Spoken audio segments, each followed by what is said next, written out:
오늘 하나님의 말씀의 제목은 부활입니다. 고린도전서 15장 4절에서 8절 말씀을 보시겠습니다.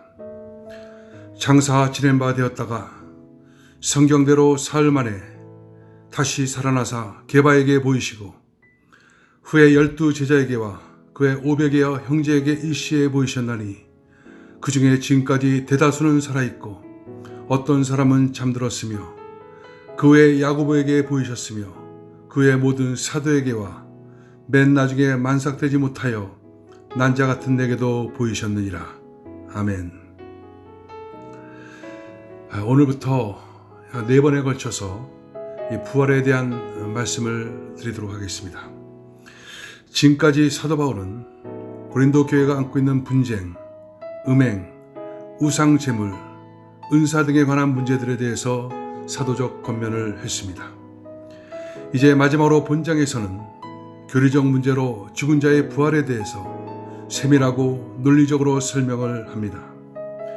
먼저 바울은 부활의 확실성을 증명하기 위해 성경적 근거와 직접 목격한 증인들의 진술을 소개하고 있습니다.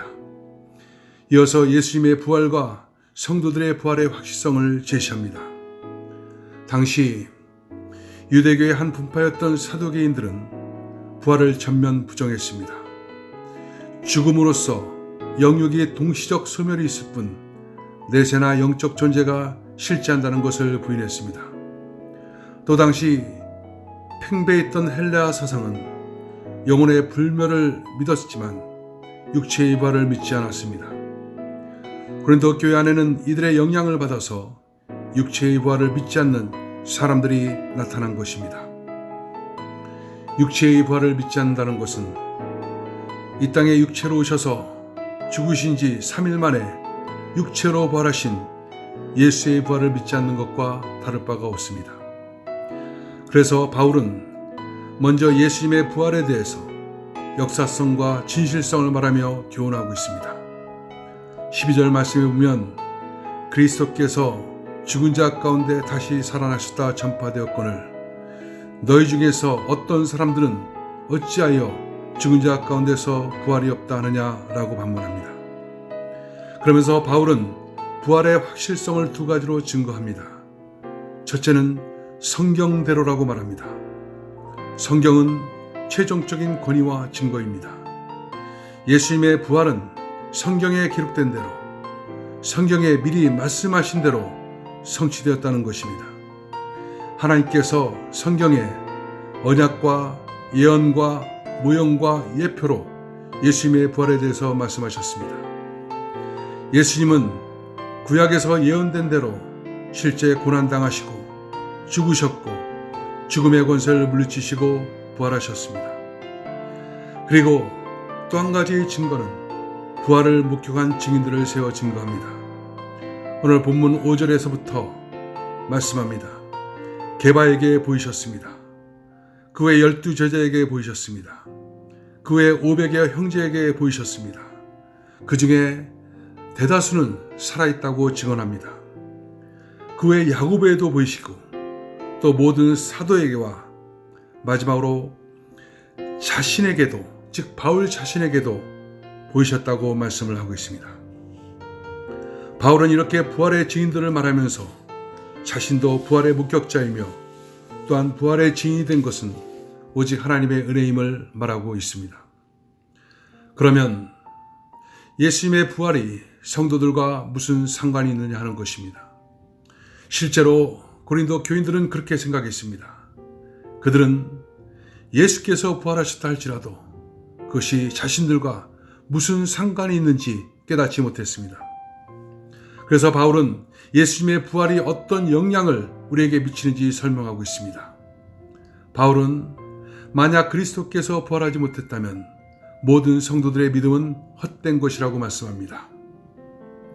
여러분, 믿음의 궁극적인 목적이 무엇입니까? 예수로 말미암아 영원한 죄 가운데서 해방되어 영원한 생명을 얻는 거 아닙니까? 예수 그리스도의 죽음은 영원히 죽을 수밖에 없는 우리 모든 인류의 죽음을 대표합니다. 그러기에 예수님의 부활은 결국 부활을 믿는 모든 성도의 영원한 생명을 대표하는 것입니다. 그래서 예수님의 부활이 없었다면 우리 모두의 구원은 없었을 것입니다. 또한 예수님의 부활은 우리도 부활할 수 있다는 분명한 증거가 된다는 것입니다. 만약 예수님께서 부활하지 않으셨다면 심지어 믿다가 죽은 사람들도 자신의 죄로 인하여 멸망하고 말았을 것입니다. 그렇지만 예수님은 장사된 지 사흘 만에 부활하심으로 사망 권세를 물리치시고 인간 구원의 완벽한 기틀을 마련했습니다.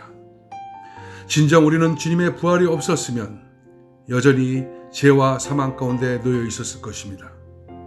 주님이 부활하심으로 죄에서 구원받고 거듭났고 의로운 존재로 인정된 것입니다. 따라서 주님의 부활은 영원한 생명을 사모하는 우리들의 부활에 대한 보증이요 기초가 되는 것입니다. 여러분, 만일 부활이 없었다면 우리는 어떤 존재였을까요? 불쌍한 존재였을 것입니다. 19절에 이런 말씀이 있습니다. 만일 그리스도 안에서 우리가 바라는 것이 다만 이 세상의 삶뿐이면 모든 사람 가운데 우리가 더욱 불쌍한 자이리라. 부활이 없다면 장차 도래할 하나님 나라를 대망하며 살아가는 우리들은 다른 사람들보다 훨씬 더 불쌍한 것입니다.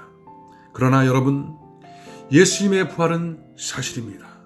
그렇기 때문에 우리는 불쌍하지 않은 것입니다. 여러분, 예수 그리스도의 죽음과 부활은 기독교의 본질입니다.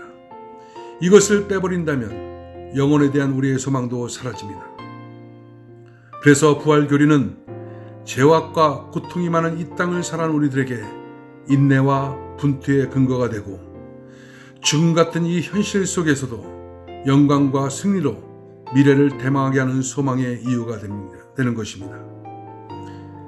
왜냐하면 주님은 우리를 위해 죽으셨고 우리의 부활과 영생을 위해 부활하셨기 때문입니다. 시련의 때에도 굳게 서고 믿음을 지킬 수 있는 것도 이 진리를 굳게 붙잡음으로 가능한 것입니다. 부활이 있기 때문에 우리는 승리자입니다. 많은 믿음의 사람들이 이 부활의 믿음을 가지고 살았고 믿음으로 자신의 부활을 확신하며 죽어갔습니다. 부활신앙으로 우리는 모든 곤경과 시련 가운데 굳건한 위로를 경험할 수가 있는 것입니다. 기도하겠습니다. 하나님, 예수님의 그 부활, 이 놀라운 부활의 사실을 성령께서 우리 가운데 더욱더 강력한 믿음으로 자리하게 하여 주셔서 이 부활신앙으로 이 어렵고 힘든 이때를 이겨나가고 승리하는 귀한 역사가 있게 하여 주옵소서. 예수님의 이름으로 기도합나이다. 아멘.